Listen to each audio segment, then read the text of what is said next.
What is up, IDP Army? What is up, fantasy football fanatics? It's your man, Jordan Reigns at 50 Shades of Drunk. If you're watching on YouTube, this is the IDP Army channel. If you're listening on the podcast, this is the fantasy football, this is the best ball fantasy sports show. That's what we're going to be calling this one, or the Underdogs, whatever you want to call us. We're playing on Underdog Fantasy mostly. Use the link in the description. You can get a $100 first-time deposit bonus. And we're going to jump right into it. Week 9, we're going to talk about how I'm viewing the slate, do a quick draft or two on Underdog, talk about some things that are happening around the fantasy community, and then we'll get you out of here.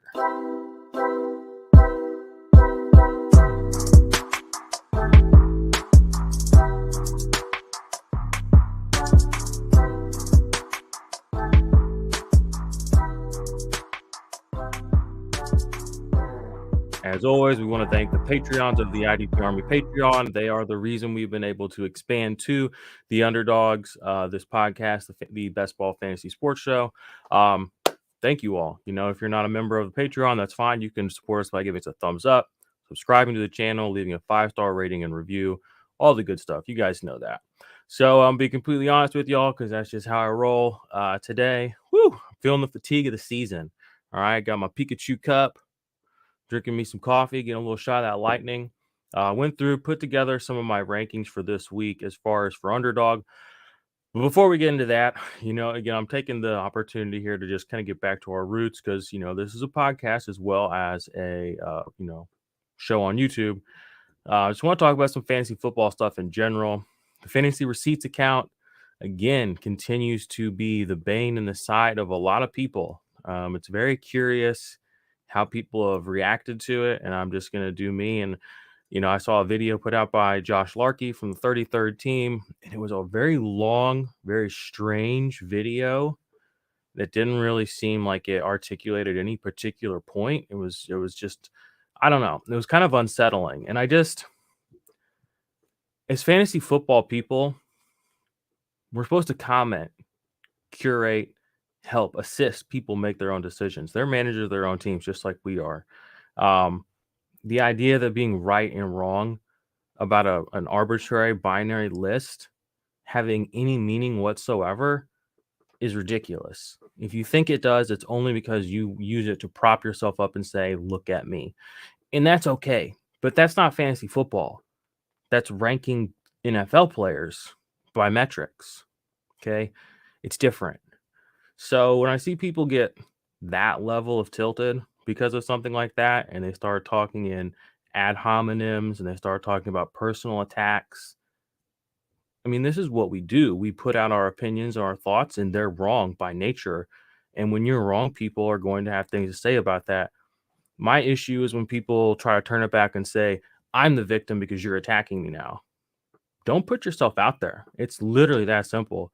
And if people are going to be upset because they're being attacked, that is your decision. You cannot go to your audience and say, don't attack me. Your opinion is invalid.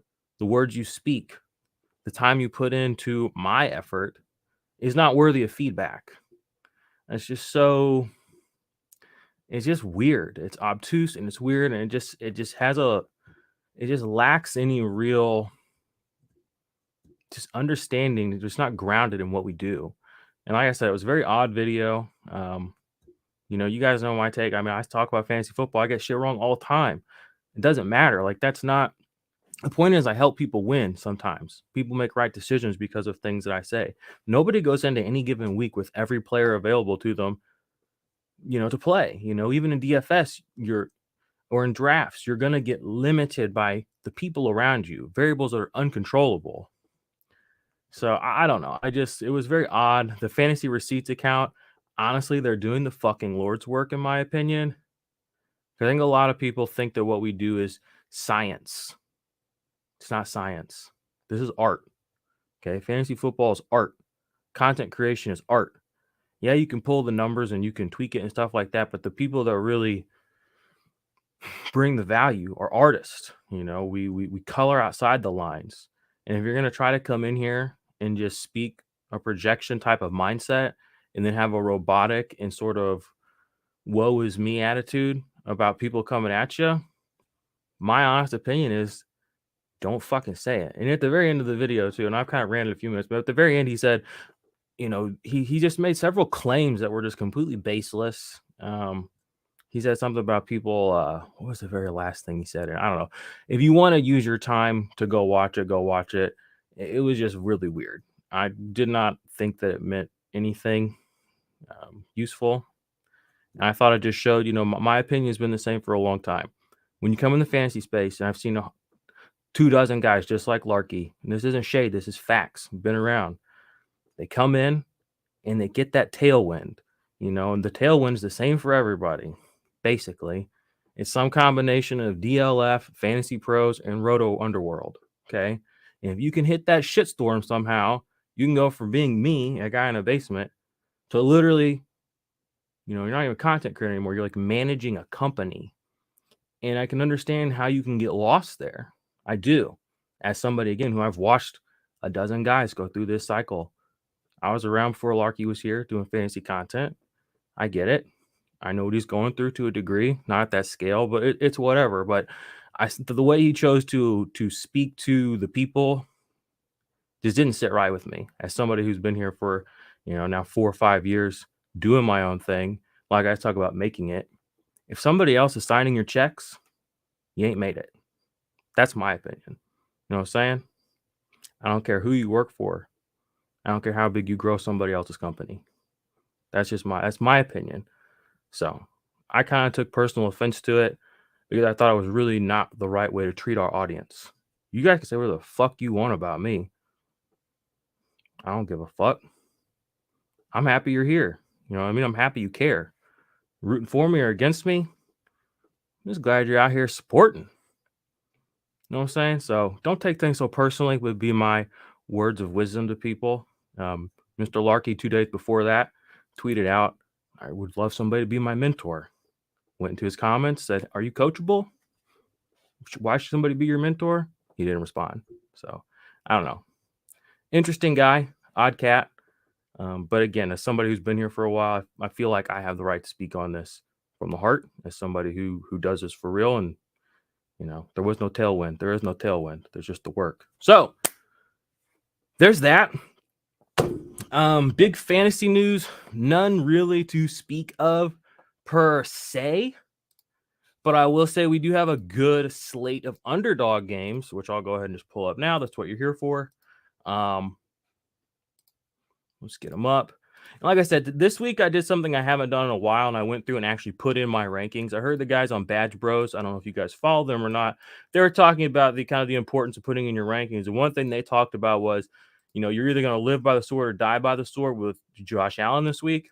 And I think if you get the 101, you just have to go Allen, no matter if it's a small slate or if you're doing a battle royale. I think you have to go Josh Allen. The points per game differential, yeah, his last week was low, but that was like his worst game of the season, I'm pretty sure. 19 points. I mean, give me a break. 26 the week before that, 36 the week before that.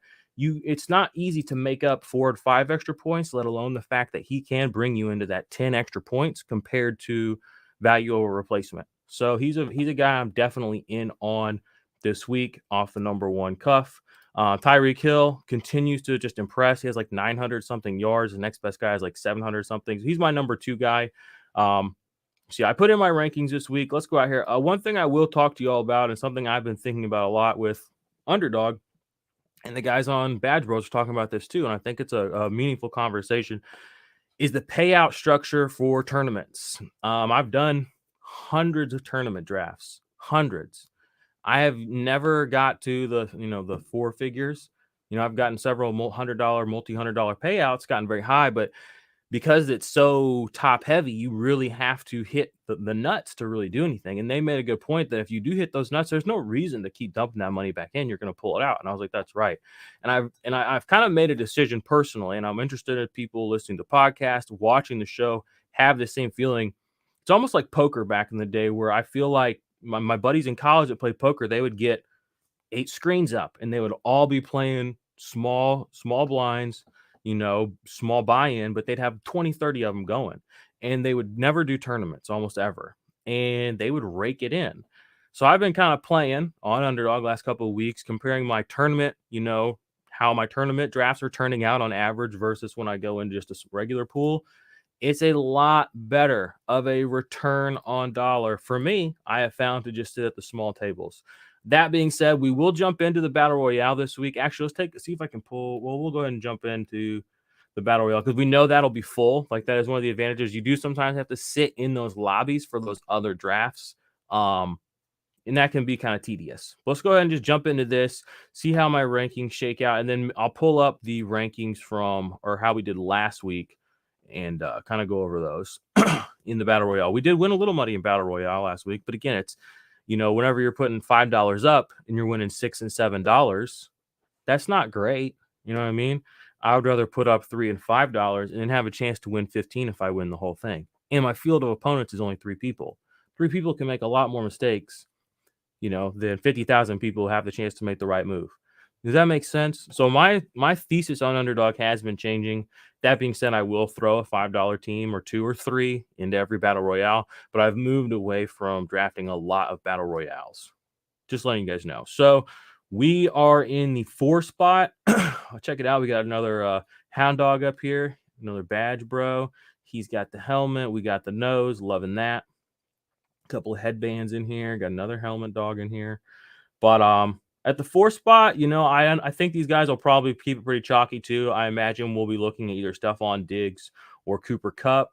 Interesting, Cooper Kupp's ADP is kind of low, all things considered. I think, you know what I mean. Just considering that he is the top dog still or whatever, should be kind of considered the top dog in my opinion at wide receiver. Not really, Tyreek is, but he just gets so many targets. Anyway, Josh Allen goes first. We knew that was going to happen. Goes Eckler.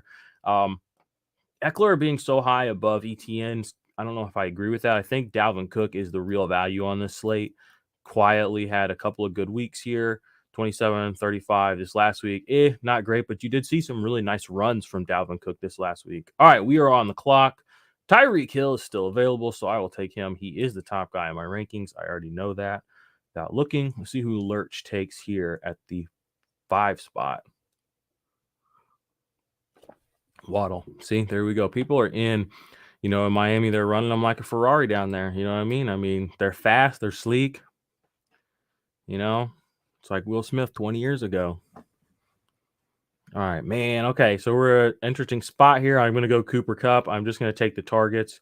Hasn't had a massive game the last few weeks, but still just going to take that value in the second round. A guy who consistently has gone at the number 1 spot. What's up, fellas in the stream? Tarzanx, what's up? What's up? Jay Wiz, what's up? What's up? Jay, hi, loving the stream. My team, Kirk, RBs. Eckler, Henry, should I do PPR 6-1 leave? All right. I'm going to answer this after I finish this draft. How's that? Is that fair? I feel like that's fair. And guys, scouts, do me a favor. Jump in an Underdog draft. The more people that sign up for Underdog, then we can play against each other. Then, instead of, just giving all our money to these other guys randomly, we can, I can just take all y'all's money. I'm just playing. I do like doing drafts with buddies though. 4, 6, 8. A lot of my off-season drafts, a lot of those were like that. Honestly, and again, I've said this before, the channel is right here above me. Best Ball, IDP, Dynasty. That's what we focus on here. That is what our content is going to be focused on going forward. That's what it has been in the past. IDP Army has been our centric, sort of our centralized niche, or whatever you want to call it. Oh, opportunity to just go ahead and stack Tua here. I will take it. And we've those are the things that we care about. Those are the types of fantasy football we like playing.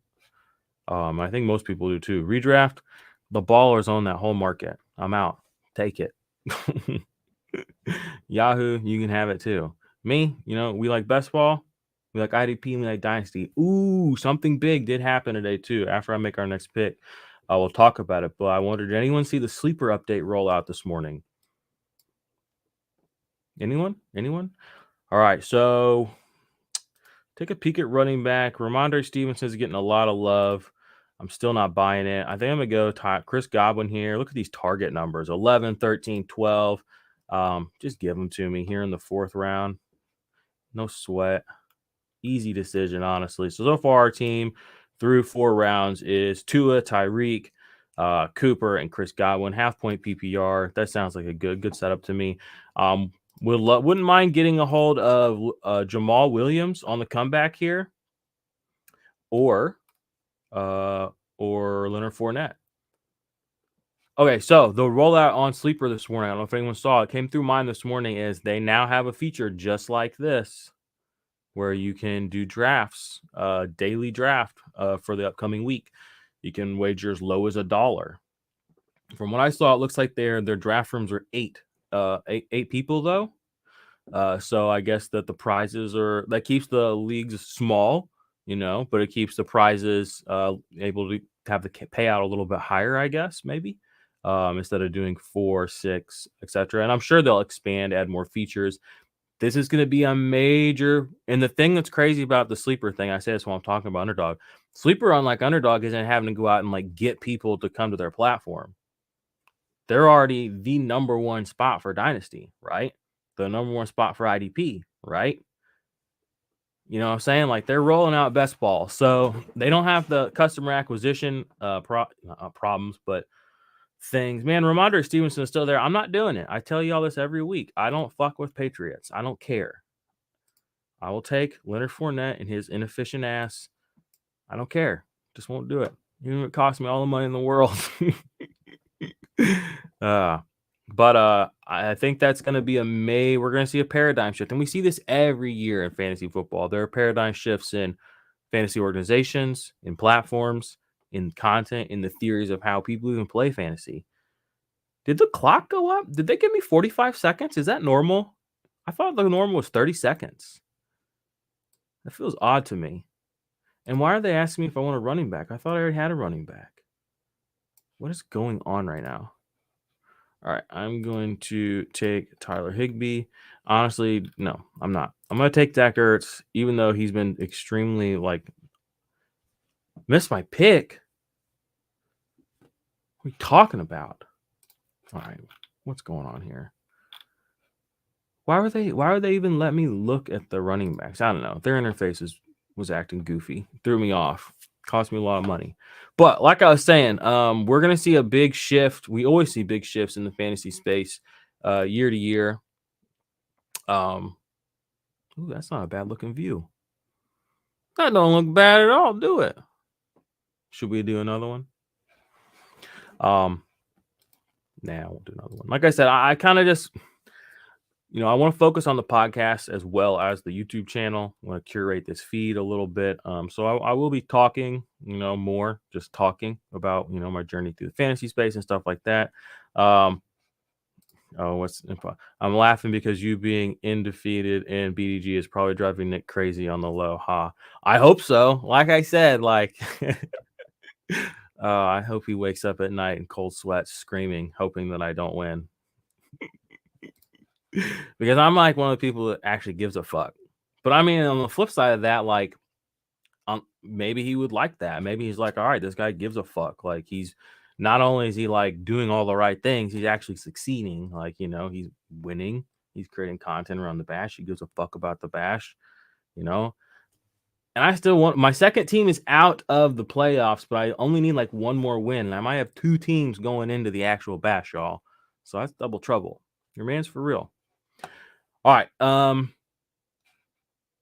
pull this out of here. I'll answer these questions that are in here real fast, and then I'll give you guys a little bit more of my take on the sleeper best ball thing. But just Captain Joe King says, hi, loving all caps the stream. My QB, Kirk Cousins, RB's Eckler, Henry, wide receivers Devontae Adams, D Hop, Kadarius Toney, tight end Taysom Hill. I have the option of trading D Hop for Chubb. Should I do it? PPR 6-2 in the league, and it's a 10-man league. Ooh, that's interesting. So you could trade D Hop for Chubb. You have full PPR. You have Devontae and Toney. That's kind of scary. I won't lie to you. That's a little bit scary. And you've probably been holding on to D Hop for a while, and you just got him back.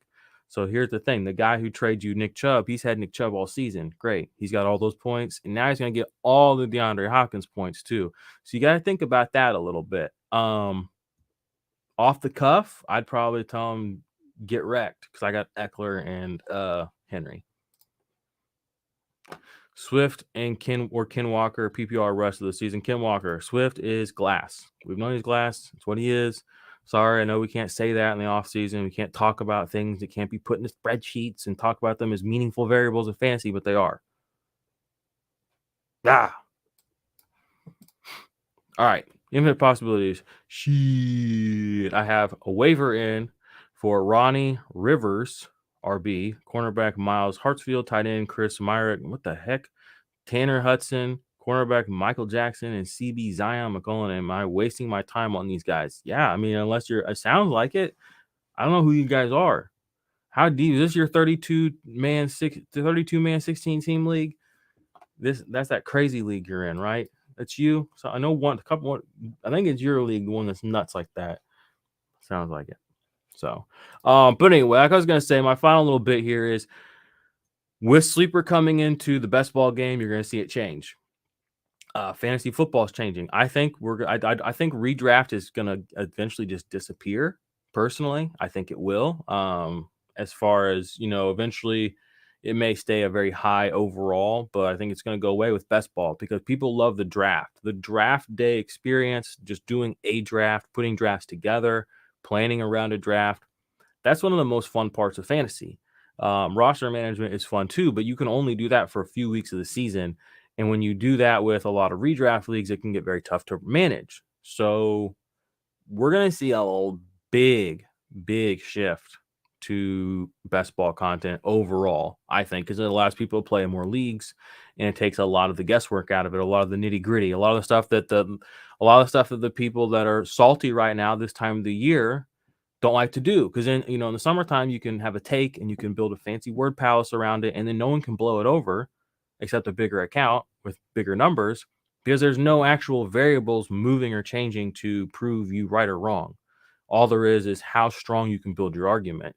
In season, when people are like, do I start this guy or start this guy? And that's it. That's the question. And in 6 hours, I'm going to be back here. I'm going to let you know about yourself. That gets a little hairy, okay? People don't like to do that. Best ball is going to give the whole industry an out in a way, which is fucked up, but it's true. It's going to give everybody an out.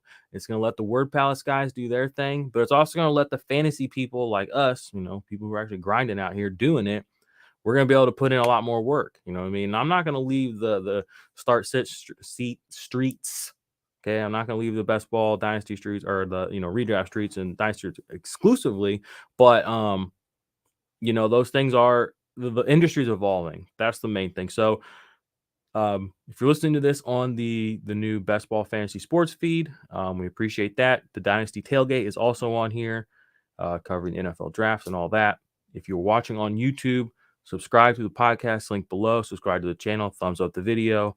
And if for whatever reason Josh Larkey sees this and he gets mad about it, my guy, I'm not hating on you. I'm just sharing my opinion, like you shared your opinion.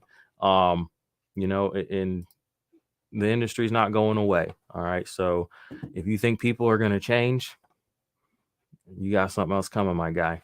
All right. Deuces.